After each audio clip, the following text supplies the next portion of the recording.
on the, well, what you will see me on the hoop frame quilting out, it's just a meander stipple all the way over it, and I wasn't particularly mindful about the edges because they're going to be cut. It was just so I had practice. Now, because this is pieced, I know exactly where the centre is because it's 6 squares by 6 squares. So the middle piece is there. So let's find the exact middle bit. There it is.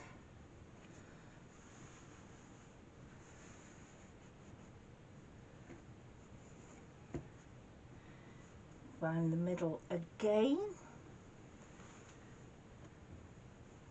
Fold it so it's now in quarters. Just make sure that the two edges are meeting up exactly right, so you'll have that exactly how you want it. Now, right, so now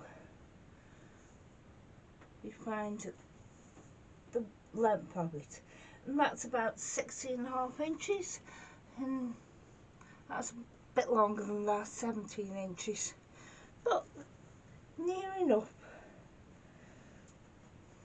Let's try that now. That's 17 inches, and that's not quite 17 inches. Let's see why.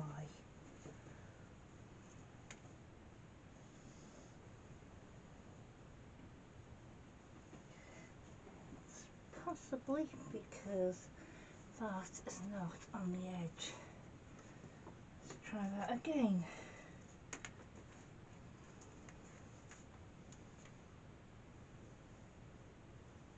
That's 17 inches and that's 17 inches. So basically what I'm going to do is go to 16.5 and mark it from the corner. No, I will go for 17. Put a mark there.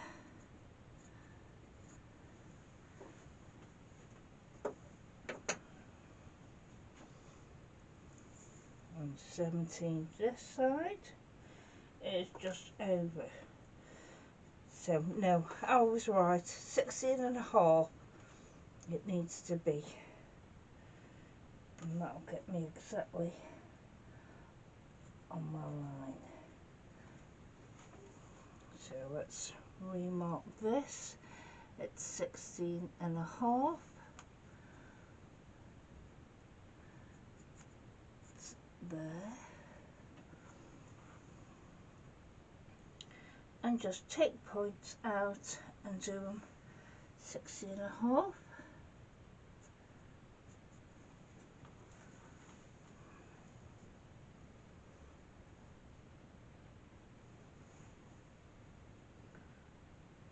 Sixteen and a half, 16 and a half,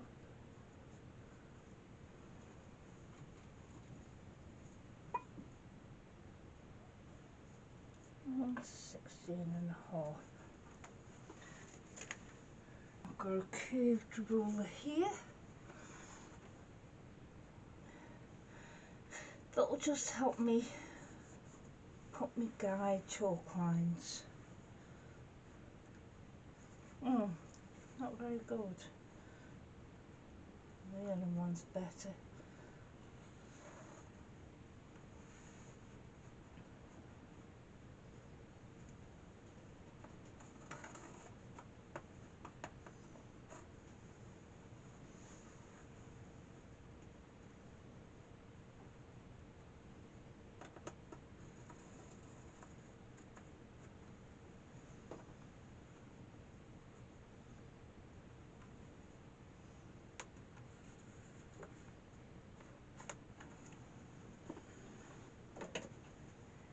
my scissors and attempt to cut all of it in one go.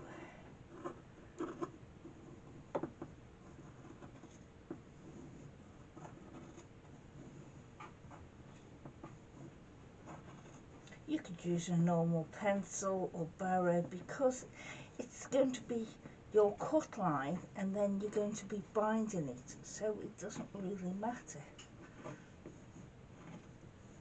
It won't be seen.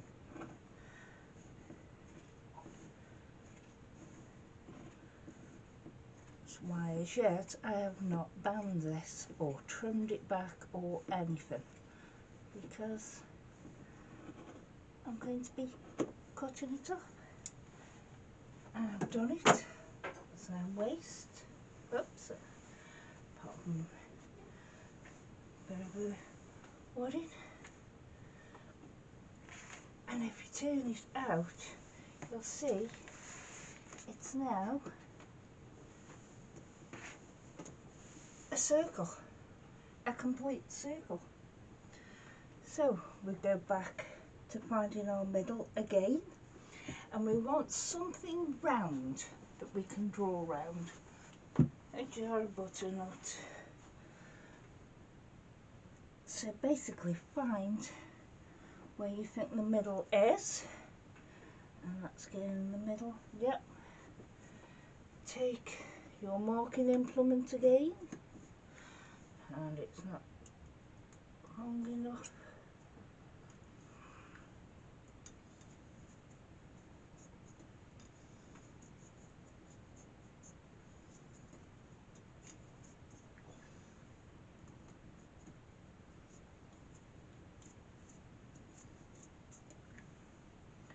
That's it. Now I want it a little bit bigger than that, which is easy to do. My scissors again.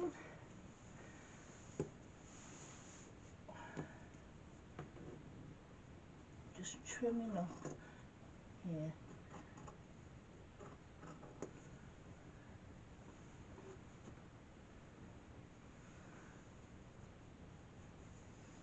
That's it.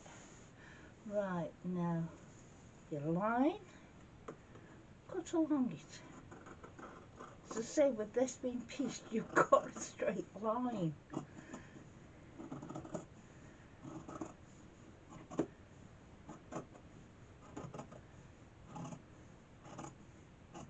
And I go straight to the middle.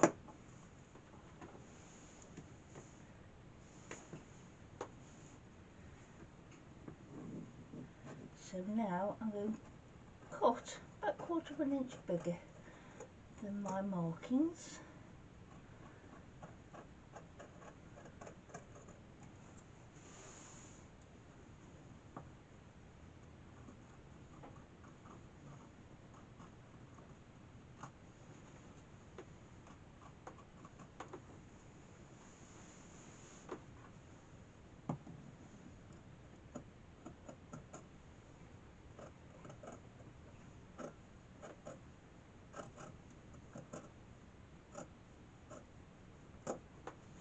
It.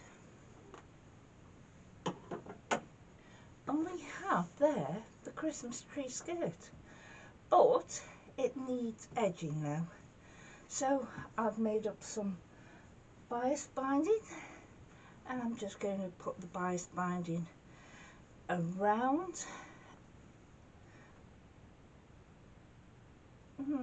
I think I'm going to do it down and then around. So I'll be coming from the middle, going down there, doing a corner as we normally would do on quilts. So I'll go all the way around, come back up this other side, and then I'll make a complete piece which will cover it and be a tie as well. So let me just sew the binding round it now. So there it is. I have put the binding round it. I started at the circle, came down, turned the corner around, and then with me stitching it to the back, when I was ready to stitch it down at the front, I put in some ties, so I stitched over them, so the ties were stitched in with the binding. When I got to the top, the inner circle, I got one piece of the binding. I sewed just this part to the back, and then I sewed continuous all the way around and then to that end, so it covers where I started with the first piece that goes around it, and it's now there, ready. I've just done it in the plain red because I thought that's Christmassy and it goes together with the back. So it's easily done, and this allowed me, with making this, it allowed me to practice some more on my hoop frame. Thank you. Bye.